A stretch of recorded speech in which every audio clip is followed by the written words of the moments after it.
Thanks, everyone. Welcome. Thanks for coming together, students, faculty, staff, members of the board, alumnex, friends, those of you on Zoom land, to join, excuse me, I have a bit of a cold, join in community and to have an opportunity to talk a bit about the state of Naropa, which is a daunting task, to say the least. It's important as we do to begin convenings in this space with a land acknowledgement, and so I'd like to start with that. The land acknowledgements are different depending on different presenters. This comes from our convocation at the beginning of this last semester, so I'll read that, and please contemplate with me.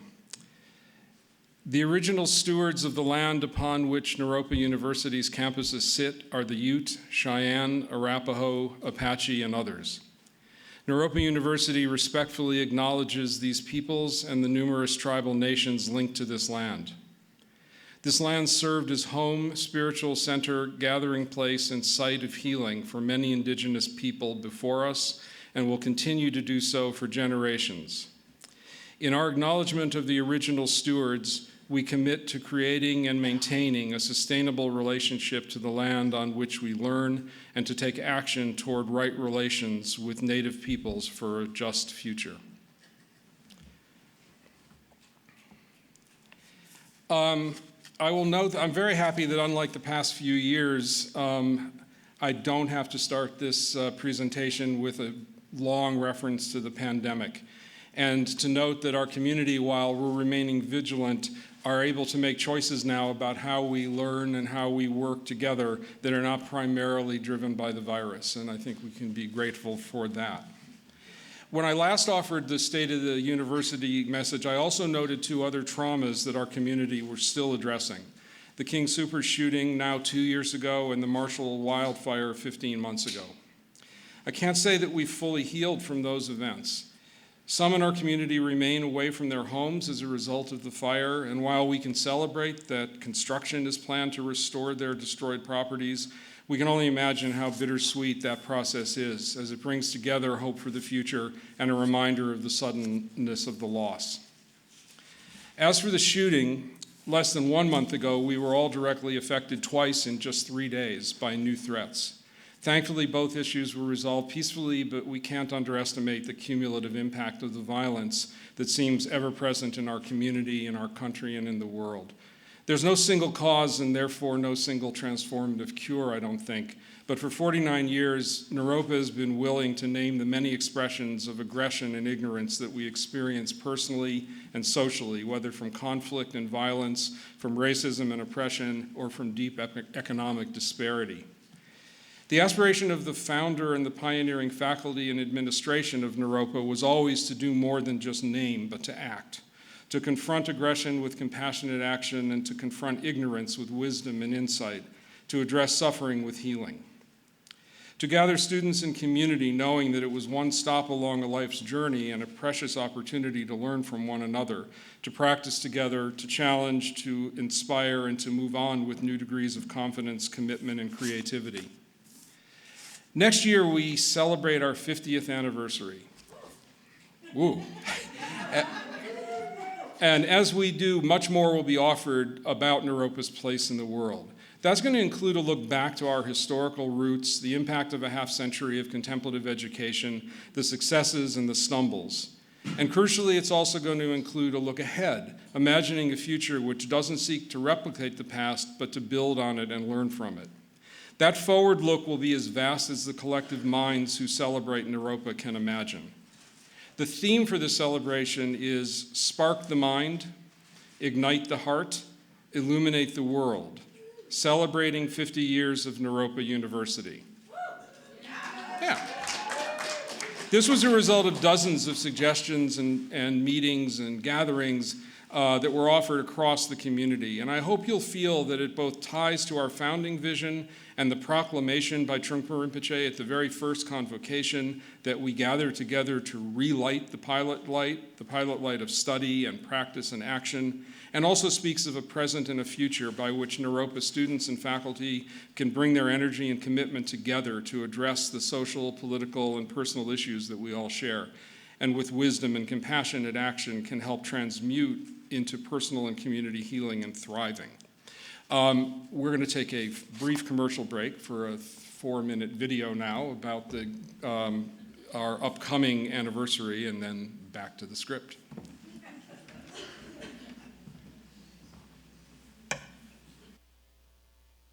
It's really a pleasure for me to invite all of you to participate in the many events that we will be holding next year in 2024, celebrating Naropa's 50th anniversary.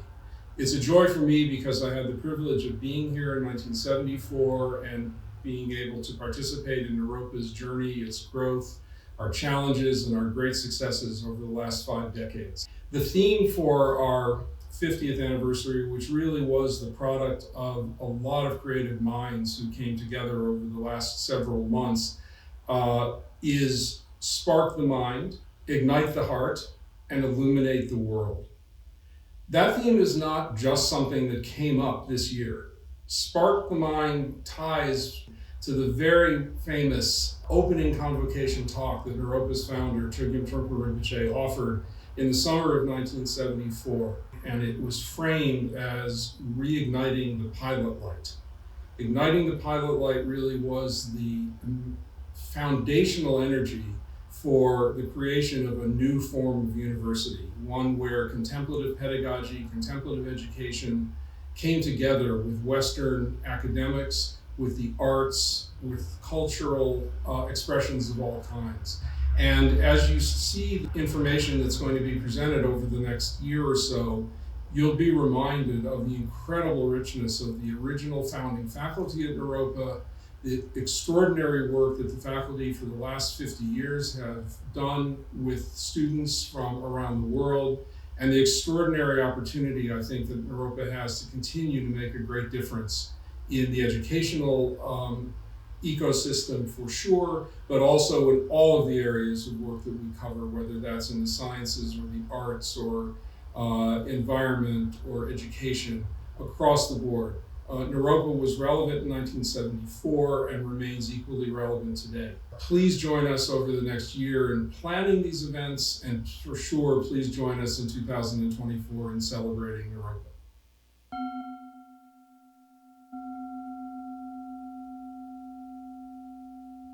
So I always thought I should do this talk like that, but I'm not sure I can handle the bouncing. The power of the Naropa mission statement is that it ties a beautiful and bumpy past to an even more beautiful and no doubt bumpy future.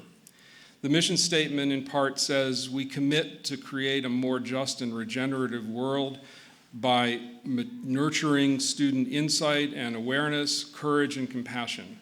Through contemplative pedagogy and critical thinking and active engagement, we offer students the skills they need to authentically engage as effective, mindful leaders. Organizing our small university to meet that audacious mission is endlessly challenging and boundlessly inspiring. Our institutional organizations are working very hard to do their parts in the ways that respect the value of the many expressions of wisdom and skillful means, and the essential need for all those expressions to fit together in a coherent, interdependent organism. The primary leadership bodies at Naropa, in order of their founding, are the Board of Trustees, Cauldron, or the Faculty Senate, SUN, the Student Government, the Staff Executive Council, SEC, and the Executive Leadership Council.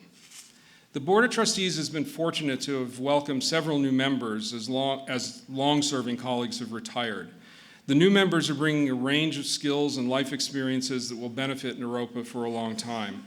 They include longtime university faculty and staff, spiritual teachers, media consultants, a lawyer who is a member of the hearing impaired community and a disabilities rights specialist, and many others. Equally important to note, I think, it's really a wonderful sign of Naropa, I think, maturing, is that several of the newer board members are alumni or former staff. They've returned to service at Naropa, which is something that we're very grateful for. The board does acknowledge that it's lost some diversity over the past couple of years, and the trusteeship committee of the board, which is responsible for identifying potential new trustees, is now cultivating a diverse pipeline of prospective candidates, and announcements of new members will be made this year and next. The board itself is very focused on the specific responsibility of governance, which is the primary job that any board of trustees has. Governance is not the same as operational leadership. The board is charged with a few things only: to protect Naropa's mission, to hire and support the president, and to do what it can to ensure a sustainable Naropa, financially stable, of course, but also in all the less tangible ways, but still crucial ways, that we can imagine the next 50, 100, or 500 years. This governance work requires a board of pragmatists and of visionaries, all willing to work and play together. And I think I can say that our board has that commitment today in ways that are energetic and to the great benefit of the university. Cauldron remains the steady faculty leadership body. Members represent the Graduate School of Counseling Psychology, the Naropa College, and the Graduate Collective. In addition, the adjunct partners have a representative voting member of Cauldron. Our chief academic officer, currently Sue West, and myself as president are non-voting members of Cauldron as well. I'm personally grateful that Professor Jeffrey Pethybridge agreed to serve as the Cauldron chair, bringing his poetic style of leadership to the work. I'm also experiencing a refreshed energy from the student government, co-chaired by Rob Patton and Manasa Ashok, which has much to do with the strong commitment that the current Sun members offer to Naropa, their care for their fellow student experience, and willingness to bring forward issues that in times past have not always been surfaced. It's important for me also to note that the care for Sun is offered on the staff level by both Dr. Jeremy Moore, our Dean of Students and Sun Advisor, and Stefan Taylor, our Director of Residential and Campus Life. The Staff Executive Council, currently led by Jamila Zidane and Stefan Taylor, is to me, yes, emerging from its very important role, which was focused on the many ways to assess and support staff morale, but also into becoming a body which is making policy recommendations for the overall benefit of the experience of those who work at Naropa. And I'm grateful for the effort that SEC is putting into that work. Newest to the leadership mandala at Naropa, and we talked a little bit about it last year, is the Executive Leadership Council, which is now 2 years old. It's worth reminding those of you that don't pay attention to these things every single day that the ELC, was established by me with advice from what was called the Cabinet.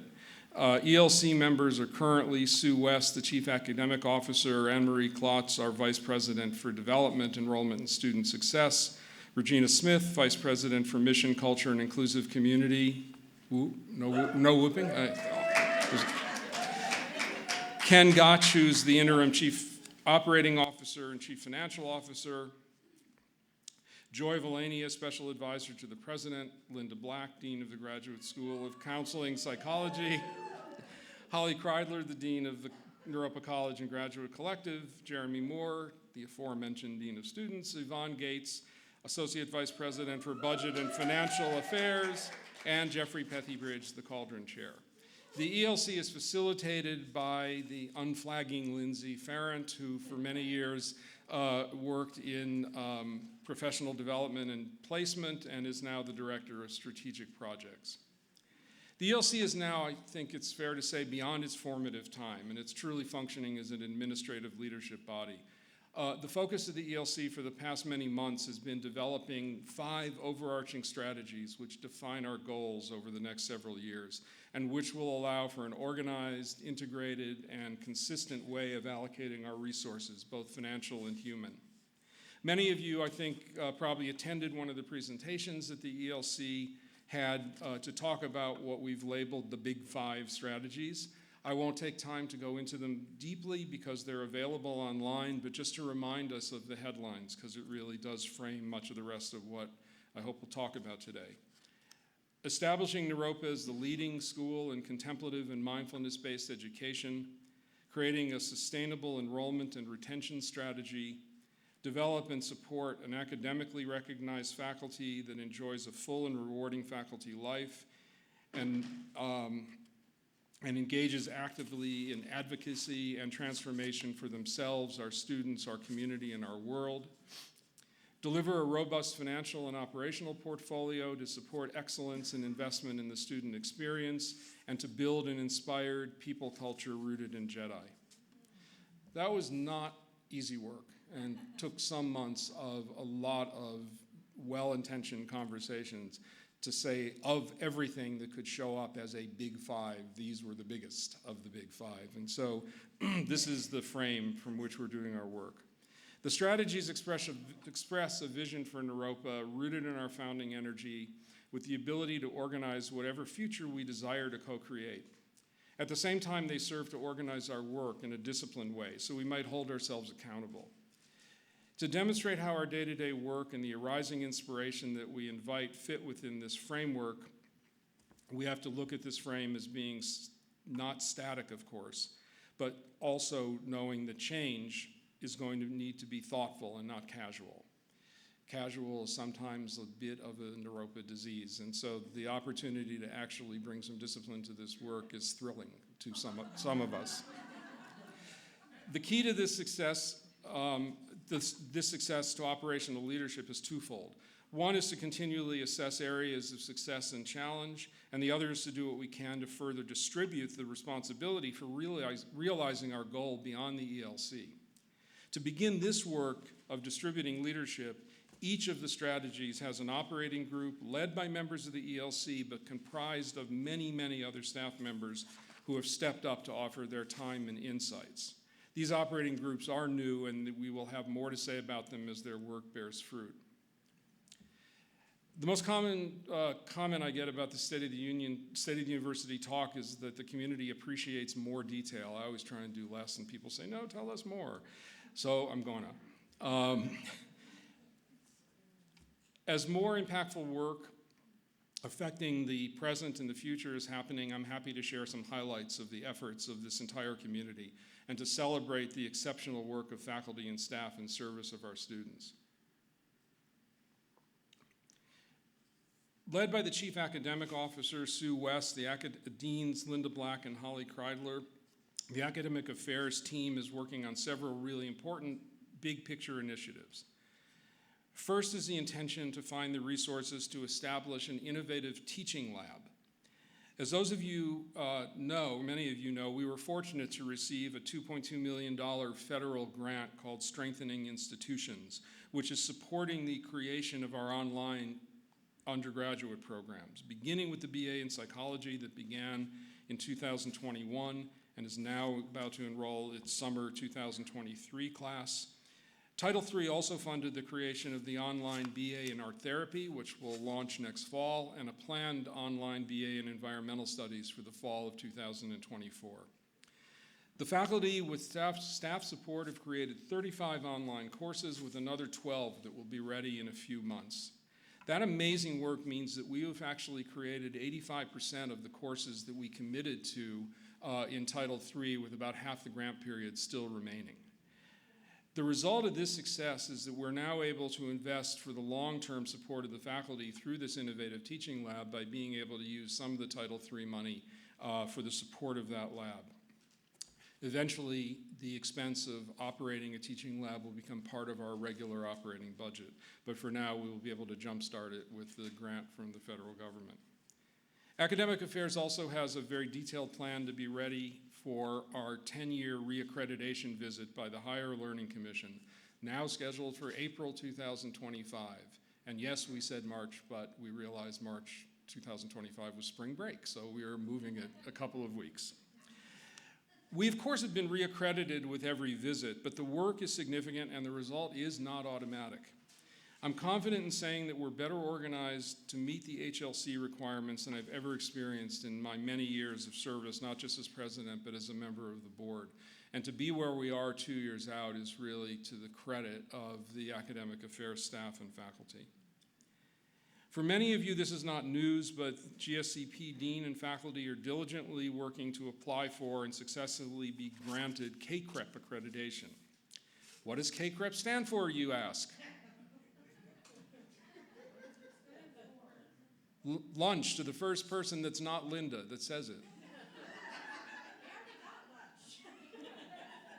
Yeah, I'm conserving our resources. CACREP is the Council for Accreditation of Counseling and Related Educational Programs. Copywriters, they're not, but nevertheless, there it is. Given the considerable amount of time we're asking the faculty to invest and the financial costs in Naropa, it really is important to remind the community why we're bothering to do this.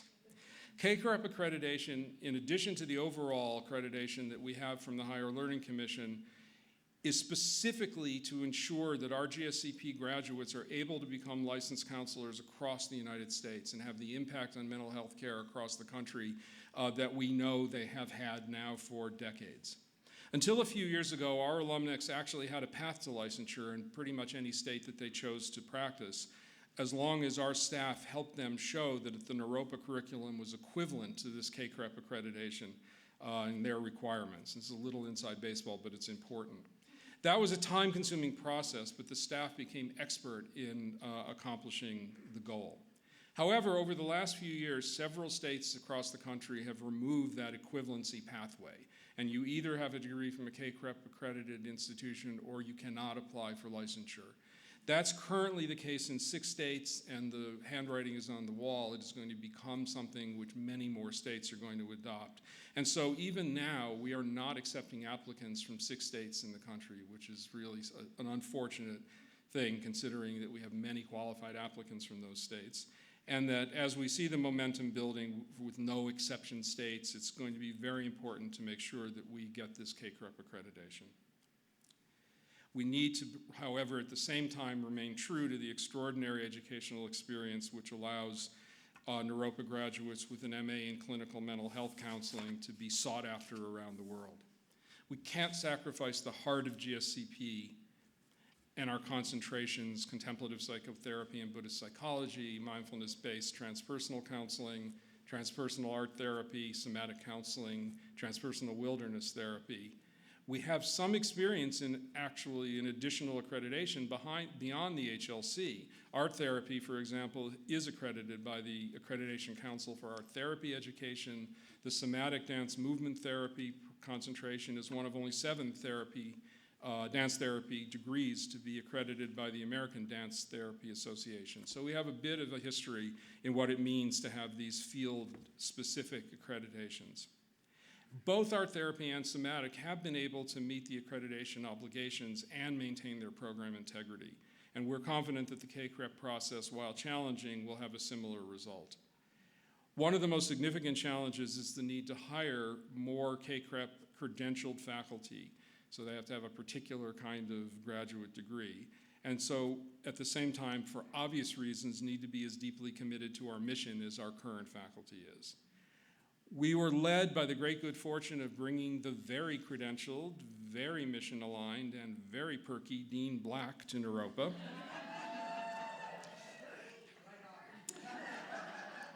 I spent a lot of time thinking of which one that was going to be. And we're very fortunate to have already attracted wonderful new faculty who do meet the CACREP requirements and are part of the family. Our success is in part the result of the growth in the hybrid degree options, which means some faculty can teach at Naropa without needing to move to Boulder. While that's mostly good news, there's an ongoing need to name that Boulder remains a very expensive place to live, and for BIPOC faculty is not always the welcoming community that we proclaim it to be. Naropa can't solve the larger issue alone, but has to continue to envision a future where we have the resources to offer so that living in Boulder is not only an option for a few. At the same time, we also will continue to hire remote faculty. Academic Affairs and Cauldron are very aware of the changing needs now because we are now supporting faculty that both live in Boulder and outside of Boulder, and to have a single integrated, supported faculty body takes a lot of extra work. Academic Affairs is also completing its work on a comprehensive academic program portfolio project. We're doing this in consultation with a company, Ruffalo Noel Levitz, a company that we have a long history with, helping us with admissions policy and some curricular development.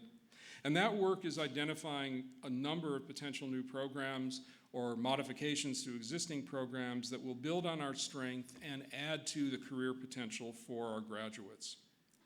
One immensely important aspect of the academic planning work is a deep discussion about the right balance of online and residential learning in order to honor the power of the in-person experience and the potential for growth and greater diversity through distant offerings. But as with the faculty, the student body diversity can't be seen as successful if most students from diverse backgrounds only participate from somewhere else. That challenge exists. The same challenge exists that I mentioned with faculty, making residence in Boulder difficult, and our obligation is to figure out a way to allow for residence in Boulder to be a possibility that any student can consider. Hard work, and it's going to take time, but it's something which is a focus of the academic work. The faculty are hard at work in identifying the very clear need to reassess the mutual expectations that we have as to how to have a meaningful personal and professional experience at Naropa. There's a lot more to say about that than we can talk about here. But the faculty are expected and desire to teach, to do research, to offer service to the university. But that trio of experience and activity is not in balance and is the subject of considerable work right now by Cauldron and by the faculty broadly, including a look at things like how many credits a faculty member should teach in a given year, how much time they have to advise and work with students outside the classroom, what administrative obligations need to remain with the faculty and which can be removed to administrators who are better suited to do that work, and a restoration of a reasonable amount of professional development funds, something that was last year off the table, something I shouldn't have let happen but did, and how we restore those funds this year is a key priority of our upcoming year's budget. We do have an unbroken history of honoring paid faculty sabbaticals, which are tied to length of service, and that's something that I think we can be proud of. But it is important for the faculty to partner with other Naropa leaders to explore what more can be done, and I'm grateful for Cauldron for leading this conversation.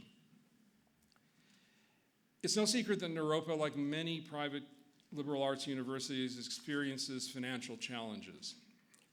However, the fact that we're actually having this conversation 49 years later, after the first time this community came together, is a testament to the early students who declared Naropa University worthy of their investment, to the early faculty and staff who worked for very little compensation, and an extraordinary early base of generous donors who were always ready to keep the flame lit.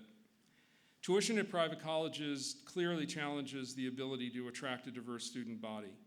We have not raised tuition at Naropa in the past 4 years, which is a good thing, difficult from a financial point of view, important from the point of view of attracting the students that we have here.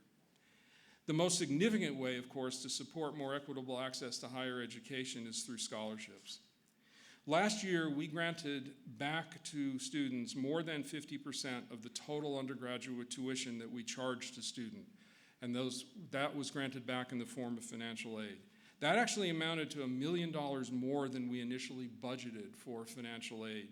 It allowed us to welcome an increased number of capable students to Naropa, but came at the cost of an even more tight budget.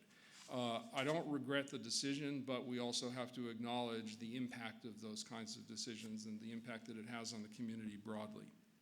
And even with the additional aid, many students leave here with more debt than should be the case.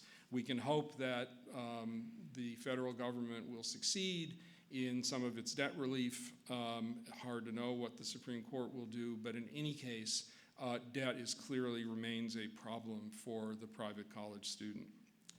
While Naropa on our own can't change college economics, great care is needed when we set tuition and fees in the future so that we can allow for an excellent experience without establishing Naropa as a place only welcoming the most privileged.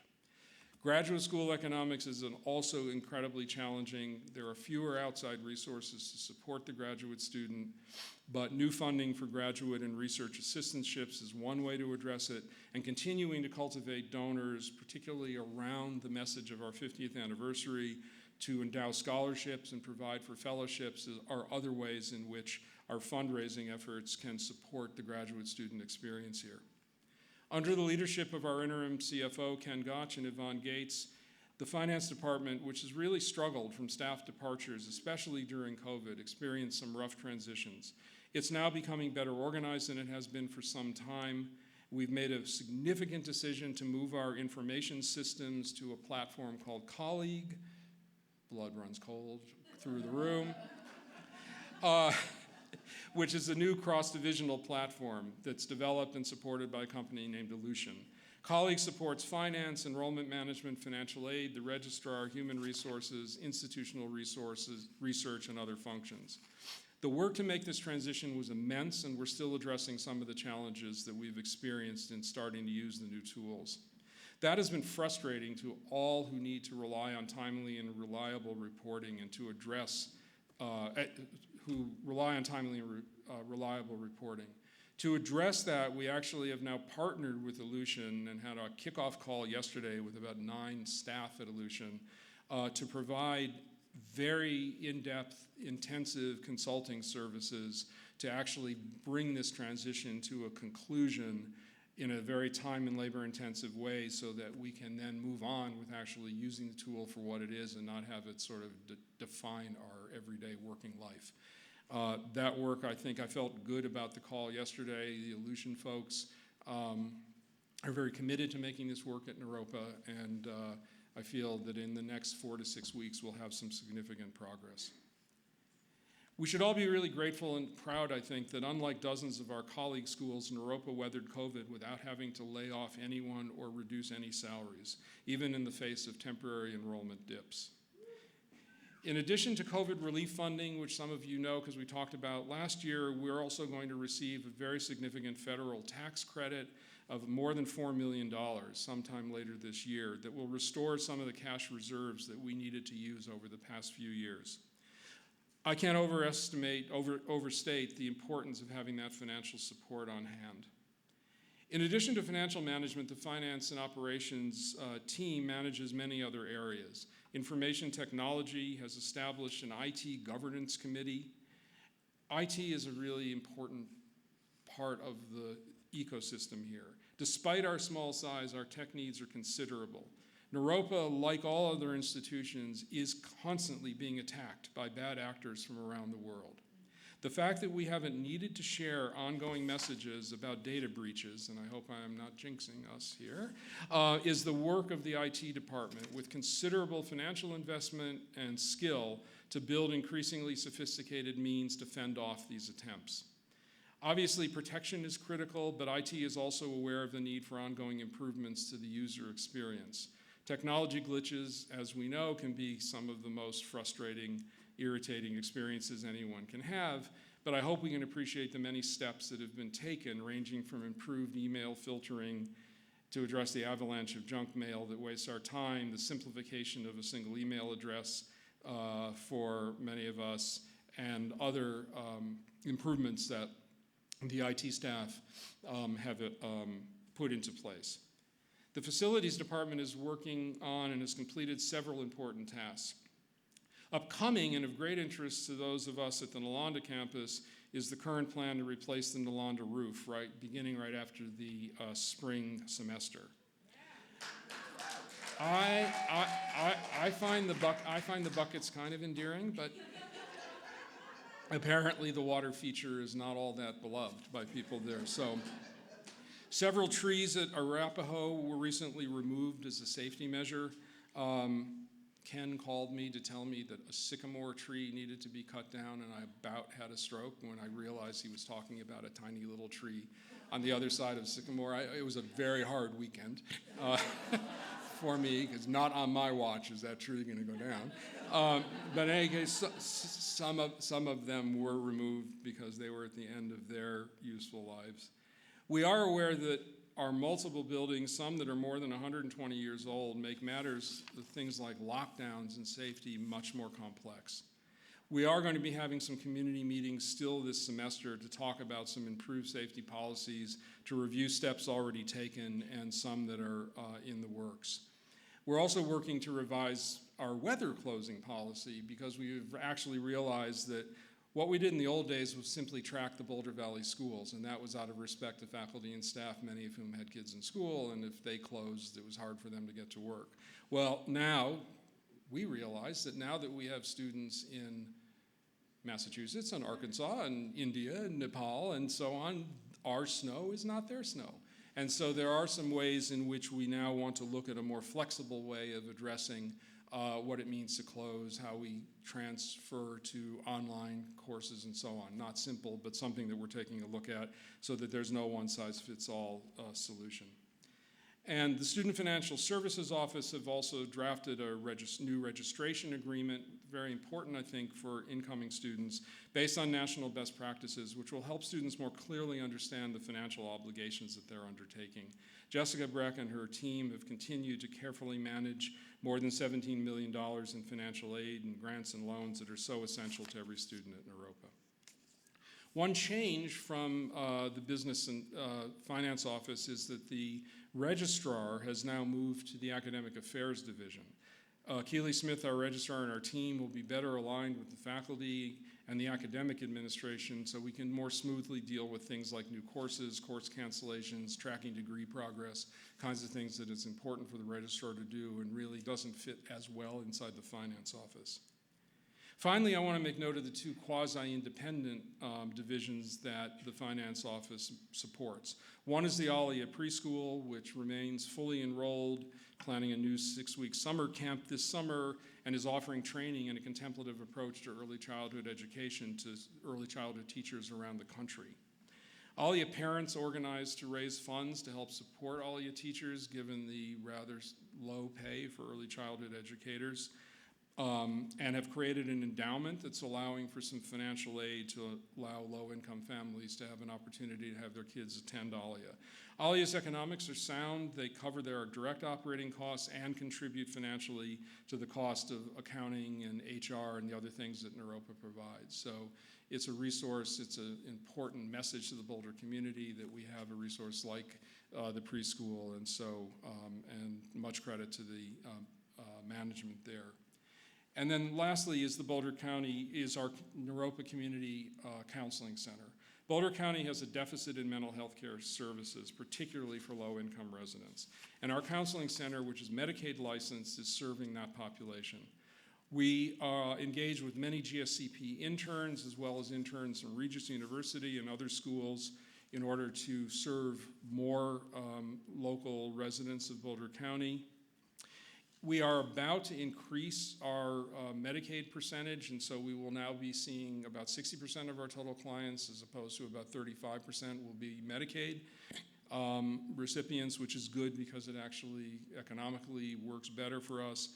But we will also be finding ways to continue to provide sliding scale services for those people in the county that do not have Medicaid support, an equally important group of neighbors and residents that we work with. The Development, Enrollment, and Student Success Division, which is led by Anne-Marie Klotz and Dean of Students Jeremy Moore, is relatively newly combined and includes care for the student from the time of first inquiry to graduation, and supports the non-tuition driven revenue that are so important to keeping tuition from significant increases. The division includes academic advising, international scholar services, marketing and communications, enrollment management, the dean of students, residential and campus life, Title IX, career and life development, counseling and wellness, veteran services, accessibility services, and the development office. Yes. A lot. Tiny Naropa, but there they are. Consider the length of that list. Every one of those departments is in need of some kind of resource, and that's the challenge that we have. Our total enrollment this spring is 1,048 students, which is 11% more than last year, and the most in the past 7 years, which is very good. Fall 23 numbers look promising. And at the same time, we're seeing that growth, having made a commitment to the Graduate School of Counseling Psychology faculty that we would not expect significant growth in GSCP during the time of this CAIC-REP accreditation process. And so that's something which is important for us to honor. There is room to grow the Naropa College and the Graduate Collective.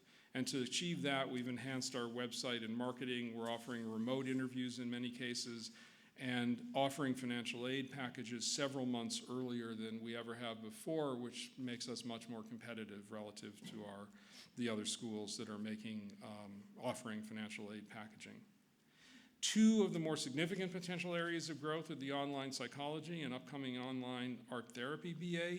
And while there's a lot of enthusiasm for those online degrees and they're going to be an important area of growth, it's still the case that 26% of our current undergraduate applications are for the residential BA in psychology, showing a continued interest in the residential experience. The Career and Life Development Office is an important resource to students, last year holding 853 individual sessions and made 156 clinical placements. We have about 250 agreements with sites throughout the Front Range to be able to place students in internship and practicum sites. It's a lot to manage. Enrollment success at Naropa is a result of a very careful stewardship of a process that begins with the initial inquiry from a prospective student, maybe from seeing an ad, from word-of-mouth referral, or some other connection. And at that point, the dedicated, also perky, admissions team steps in to accompany the new prospect and includes application and financial aid advice, connection to the faculty when requested, planning for an interview for those programs with that requirement, touring the campus, and much more. I receive comments constantly from students and family as to the care and enthusiasm shown by our admissions and financial aid staff, and I'm really grateful for your work. The development office is now about fully staffed after some gaps over the past few years. After pausing during the height of the pandemic, we're now starting Naropa in Your Neighborhood, basically an alumni, donor, friend event that's happening outside of Boulder. I traveled to New York City, to LA, and San Francisco. We'll hold an event in Chicago in a couple of weeks, and we're attracting a wide range of people, some who were at Naropa in 1976 and some who graduated last year. And it's really been quite exciting to see them come together. We now have a very skilled grant writer who's working with foundation opportunities, something that's been underperforming at Naropa. She's written several proposals in the last several weeks that are in hands of foundations and is working with faculty to shape research opportunities as well. We've raised about $1.6 million this year toward our June 30th fundraising goal of $2.3 million, taking us about 70% of the way with 3.5 months left to go, which is a very good thing. Good news as it is, it's also important to realize that one of the big reasons for this success is the exceptional generosity of a few donors. Just last week, our beloved former trustee, Christopher Hormel, honored my request and presented us with a gift of $500,000, adding to this extraordinary love that he has for Naropa. At the same time, the overall number of actual donors is increased, so we do have a stronger base from which we can allow for even more expressions of generosity. Not all the gifts offered to Naropa are immediately available. For example, we know that we have many thousands of alumnus who have had long careers and otherwise significant assets, and who, in addition to supporting our annual appeals, can offer to add Naropa to their estate planning. I know myself of many millions of dollars of gifts that Naropa will receive through the estates of these generous members of the community. It's always a complicated thing to think about getting gifts from estates, because there has to be a step in between getting a gift from the estate, which and we hope for long health and long life, but it is something which in the long run is very important for the university. These gifts range from a $2 million house in the Pacific Northwest that's going to fund scholarships, to bequests of shares of stocks and retirement accounts and more. And I know that many of the gifts that Naropa will be receiving over the next 10 to 20 years have not yet been communicated to us. And so this planned giving work is a significant part of the efforts of the Development Office. The divisions I've already discussed work together, of course, for the benefit of the entire community, but are still pretty vertical in structure. Mission, Culture, and Inclusive Community, MCIC, is deliberately structured to work across divisional lines. While all the vice presidents report to the university president, MCIC, led by Vice President Regina Smith, is formally located in the President's office to reinforce its cross-divisional mission. MCIC in addition to the essential work to support all aspects of justice, equity, diversity, and inclusion, is also continuing to grow restorative practices that support a healthier community where conflicts can be addressed in ways outside the more formal processes that are often the only vehicles that other institutions offer. To be sure, the protections offered by Title IX against sexual harassment and violence and gender discrimination are treated seriously and with the formality required by both law and good practice, and the Human Resources Department remains available to review concerns arising from specific workplace misconduct issues and have structures in place to address them. The challenge with those structures, as is the case with legal and regulatory systems widely, is they can look to be overly formal, time-consuming. They're necessarily confidential, which is obviously a good thing for many reasons, but also leave less room for creative solutions. And so the work of MCIC in looking at how we can also be a restorative community is to work with the kinds of conflict that would be far better addressed if looked at through a restorative lens. That approach, which is grounded in contemplative perspective and carries the multiple goals of active responsibility, conflict, positivity, and awareness of power, is what can bring about community change and cultural evolution. The equally important, more formal or legal protections can address a very specific set of events, but a successful outcome will necessarily be very focused on a few parties involved rather than the broad community. It's important to carefully choose where a conflict is most appropriately considered, and it takes the great skill on open communication among the staff of MCIC, Human Resources, and the Student Success Division to determine the right forum based on many factors, including legal obligations, the need for transparency and candor. I'm aware that some Naropa students are particularly actively seeking a way to both shine a brighter light on the culture in our community, to consider if there are changes warranted in our codes of conduct. The energy behind this desire arises in part from reports of various specific behaviors among members of the community. And in many of those cases, the actual facts of those encounters must remain confidential for the protection of the specific parties. And yet, from my point of view, saying this is confidential is not a reason to silence the voices that seek to assess how this Naropa community broadly can feel safer, and where we can honestly look at the evolution of our mutual compact of appropriate conduct. Apart from the gender and sexual issues, we also need to continually look at other behaviors, especially around speech and other expressions.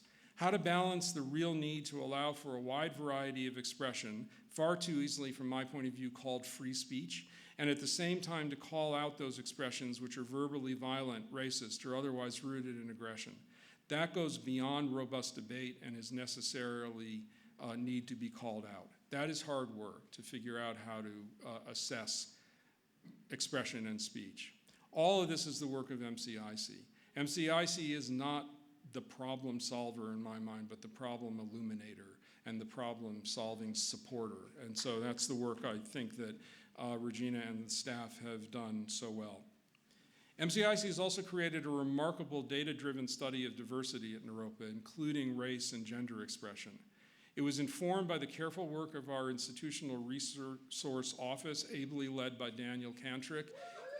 Institutional Resource is an underappreciated gem at Naropa. Daniel has access to a ton of real data that if we actually listened to him and paid some attention, we might actually avoid some mistakes and make some good decisions. He knows everything, from the minute somebody showed up asking for information about Naropa to the day that we hand them a diploma, or the fake diploma that they get when you cross the stage. The use of the data to inform our resource allocation decisions has increased dramatically in the past several years, thanks to the reliability of IR. There is a very detailed video report that anyone interested in the details of this diversity at Naropa will be able to see on the JEDI Resource Hub, which is on the SharePoint site. So look for that. If you have difficulty finding it, we can help you connect to it. It's difficult to summarize the findings, but a few salient points is from 2011, we've seen a modest increase in BIPOC students, increasing from roughly 20% of the overall student body to about 25%. BIPOC students also retain at a slightly higher rate than the overall student population. We remain a primarily female-identified university, but see that with more gender expression options in the surveys, we're seeing increasing numbers of non-binary students expressing their identification. The work of MCIC in this area is ongoing and incorporated in a wide number of decisions that we are undertaking to make diversity at Naropa, make a difference in diversity at Naropa. MCIC also houses CASE, the Center for the Advancement of Contemplative Education. CASE supports, provides training and programs both externally and supports the internal Naropa community, staff, faculty, and students. Within the community, we're seeing regular contemplative practice offerings, contemplative teaching and resources for the faculty, supporting the Treasure, which is our Japanese tea house down the way here, and other activities. And externally, in the past year, CASE has created an inclusive mindfulness advocate program, which used a grant from the Templeton Foundation, is a member of the Global Compassion Coalition and the Awaken Campus Global Initiative founded by Columbia University and the University of Budapest. And very notable is the Compassion Initiative by CASE, which had 100 attendees last fall and another cohort now underway. CASE's research director, Dr. Jordan Qualia, received a Mind and Life grant, and he's researching now the efficacy of this compassion training, which is available both to Naropa community and those outside the community. The Joanna Macy Center for Resilience and Regeneration is held by MCIC, no means a casual decision by the extraordinary Joanna Macy to allow Naropa to create a center in her name. Our connection, so exceptionally maintained by faculty and students to Dr. Macy, is deep and profoundly impacts our environmental studies curriculum, the eco-psychology program, and the external work we do to address climate justice and nuclear guardianship. I was fortunate in late January to visit with Joanna in Berkeley. At age 83, she had been in the hospital for a few weeks. Her very protective staff warned me to plan to stay for a few minutes, and I intended to respect that. 3 hours later, I had to leave for an alumni event. Otherwise, I think I would still be drinking tea at her kitchen table. Suffice it to say, Joanna remains a force and more connected to Naropa than ever. She follows us closely from her perch in Berkeley, which is really wonderful. I don't think there's any institution better positioned to bring Joanna's deep spiritual wisdom grounded in the Buddhist teachings with her work that reconnects, and I'm really, really pleased that Naropa has this opportunity to honor Joanna's wisdom and her generosity. Extended Campus Division is also part of the President's Office. It's a sort of revamped what was continuing education or extended community, reestablishing Naropa as a resource for worldwide adult learning and continuing ed. In time, aspects of Extended Campus will sit in academic affairs because much of the Extended Campus offerings are going to be the creative process of our faculty.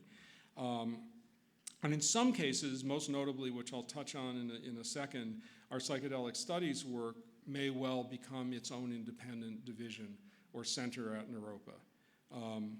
Directed by Austin Pick, Extended Campus is offering a variety of public events and programs. For example, this week, an exceptional expressive brush artist, Barbara Bash, who many of you may know, will return to Naropa starting tomorrow and Thursday to offer the Lens Lecture entitled Mapping the Moment, the Calligraphic Voice, which is, you should experience that. And next week, the visionary and energetic co-founders of the Baltimore-based Holistic Life Foundation will be at Naropa presenting their new book, Let Your Life Shine. HLF began by bringing yoga and mindfulness to 10,000 kids in the Baltimore City schools and are now working internationally with marginalized communities, including on several Native American reservations and reserves in Canada. That event is one of the many on the Extended Campus roster. Extended Campus is also working with Naropa faculty to develop short-form programs that could well become the seed for future degree programs. Of special note is on April 20th, there'll be an online class on Erotic Justice and Sexual Citizenship by Professor Carol Clements, yep, which you can read about on the Extended Campus webpage. In addition to the offerings that enrich the participants, the Extended Campus is a powerful marketing tool, attracting potential students and financial supporters to Naropa when people see the sort of breadth of offerings that we have. The evolving Naropa Center for Psychedelic Studies has made considerable progress since we last spoke. There's far too much to cover here. We're winding down, but I will touch on some highlights.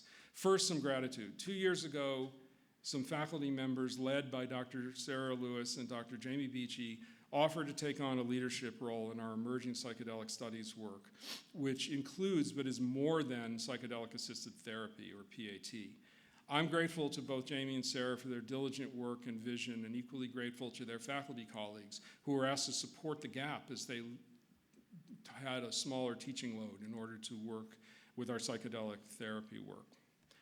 With the amazing organizational support of the Extended Campus team, our first 200-hour certificate in psychedelic-assisted therapy concluded at the end of last year. More than 100 clinicians and other caregivers went through a 9-month process. The training was incredibly well received, was financially quite successful, and established Naropa as a very important part of this new psychedelic therapy ecosystem. A new cohort of 130 begins next month. I urge you to look at the Psychedelic Studies website to see the richness of the offerings and the dozens of faculty from around the world who are teaching. We're about to receive our final certification to train psilocybin therapy practitioners in the state of Oregon, where it is legal and will be launching next year. And with the passage in Colorado of Proposition 122 last November, we will be at the center of similar training in Colorado when those doors open next year. Many other states are following the Oregon and Colorado lead, but only a few accredited universities are focusing on training. Most are focusing on the science research. Training is, however, as this becomes a growing field, is going to be critical, especially training that addresses the broad issues, not just of the technical use of these medicines, but the issues of what it means to be working with sacred medicines, what it means to be working with power. And that is something I think Naropa is incredibly well suited to be presenting. It's likely in the next couple of years that the use of MDMA is going to be approved by the federal government, making it accessible nationally, and that will be a game changer because now we will have a medicine that will be not state by state, but available across the country with a dramatic need for training, not just clinicians, but also support staff. And that training of support staff is a major new field of activity for Naropa, both at the BA and the MA level as we kind of begin to grow this field.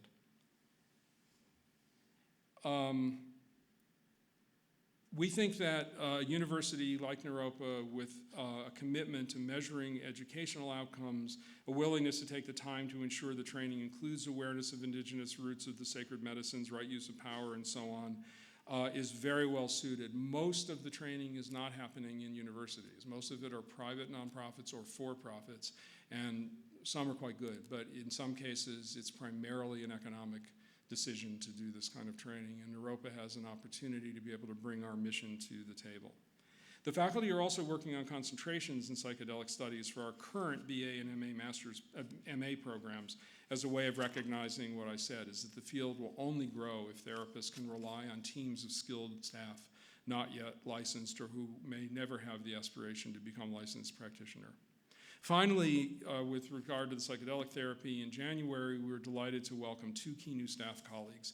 Joe Harrison is the first director of our Naropa Center for Psychedelic Studies. He spent 20 years at the Behavioral Pharmacology Research Institute at Johns Hopkins University, and executive advisor to the Hopkins Center for Psychedelic and Consciousness Research, which is the largest in the country.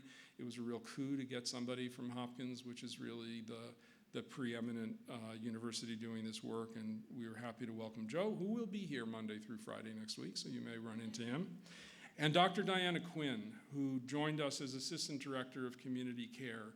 Diana is a licensed naturopathic doctor focused on integrative mental health, and Centers for Care on Marginalized Communities. She's a member of the board of the Psychedelic Medicine and Therapies Association and many other national and international organizations. We're also delighted that Diana is going to be our commencement speaker in May, so you'll get a chance to see her. From this exceptional foundation, Naropa faculty and new staff, along with the support of Extended Campus, and especially together with a generous lead philanthropy from many donors who are new to Naropa and looking to support our work here. The center is an essential part of the new work in this field, and Naropa is playing the role that honestly was hinted at 49 years ago in 1974 when Dr. Stan Groff, the early LSD practitioner, and Ram Dass and other biologists and scientists and artists were talking about the potential of the use of psychedelics as a tool of healing. 49 years later, but we're still here, and it's sort of picking up our birthright, I think. Okay, a few closing notes. Yay. So first, we experience arriving and departing staff and faculty like any institution does, and through our enhanced newsletters and other means, we welcome new people, we thank those who are moving on. But one departure needs more than a newsletter note to me. In June, Joy Valania, the special advisor to the president, will leave after more than 10 years. After more than 10 years in the president's office. Whether you know it or not, every single person in this community has benefited from the unflagging care and concern that Joy has offered. Her job, especially as it involves paying close attention to regulatory compliance and protection of Naropa in an increasingly complex higher education system, is often hard and sometimes necessarily legalistic. But as a lawyer myself, I can understand that concern and can guarantee that sometimes being legalistic keeps the doors open. Joy's done her job with grace, with nothing more laudable than nothing more laudable than how she, with the able assistance of Rachel Solom, managed our way through 2 years of COVID chaos. With remarkable success, and always with the health of our community at the center. Naropa will miss Joy immensely.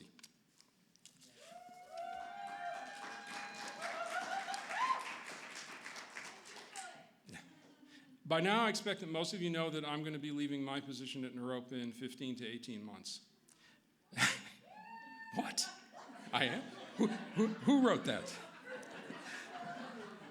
I told the board of my intention last year in order to give enough time to plan for a search and to find an exceptional new president. I made the decision primarily because I think a change in the energy and perspective in the president's office after 12 years seems healthy for Naropa. In making a transition during our 50th anniversary year, that seemed cosmically aligned. The board established a search committee, has hired a search firm with a strong track record, especially in finding diverse candidates, and has reached out to our leadership bodies to add faculty, students, and staff to the committee. We'll have more time to speak about the transition, but now that it's public, I thought it was important to note it here. I have the good fortune every day to be inspired to be part of this community. There's no logical way for me to truly understand the effect of a half-century connection to a single place, especially to Naropa. I've been blessed with many other professional opportunities in community development and healthcare work and supporting social enterprises and nonprofits, but in every one of those endeavors, I always visualize Naropa, recall our founding vision, our mission, deep care for our staff and faculty, and profound effect of our thousands of students. And that was at the heart of whatever work I did. Judy and I returning to Boulder 11 years ago was not part of the plan, but in many ways is the most important of our somewhat nomadic lives together. I'll no doubt have other chances to reflect on the past decade, but I want to conclude with a couple of thoughts. First, while I have the physical ability, I expect to do my work at Naropa with the same energy and enthusiasm that I recall feeling in the summer of 1974 when I realized the possibility, and in 2012 when I got the president's parking space. If you were partially awake during this talk, you will have realized the incredible amount that we do at Naropa. Every one of the plans, the projects, the problems, and the potentials ends up at some point or another in my office. And yet to thrive, Naropa needs a president who gathers resources, who can be out of this place as well. That requires time away from internal leadership. I've been fortunate we have been fortunate to have been able to attract a lot of financial resources to the university, and I'm confident that there are more successes before us between now and the end of 2024. I can make the commitment to be able to continue doing that work because of the inspiring and skillful people who I'm privileged to work with every day. I'm sure until the day I leave, I'll still get 200 or 300 emails every single day, but I also know that I've got a lot of friends at Naropa with whom I can share that wealth, and I'm immensely grateful for that. I'm aware as anyone about the many challenges that we face here every day, and maybe more aware that no one, especially me or any president, can be the savior that we may want. That's not a problem because I don't think Naropa needs savings. We need celebrating. We need to honestly confront our blind spots and refuse to be turned away from our potential, our promise, our measurable impact on this world. I think the pilot light remains lit, is shining brighter than ever today, and I welcome all of you to continue to join in this experiment as we move through our 50th year and on to the future. Thank you.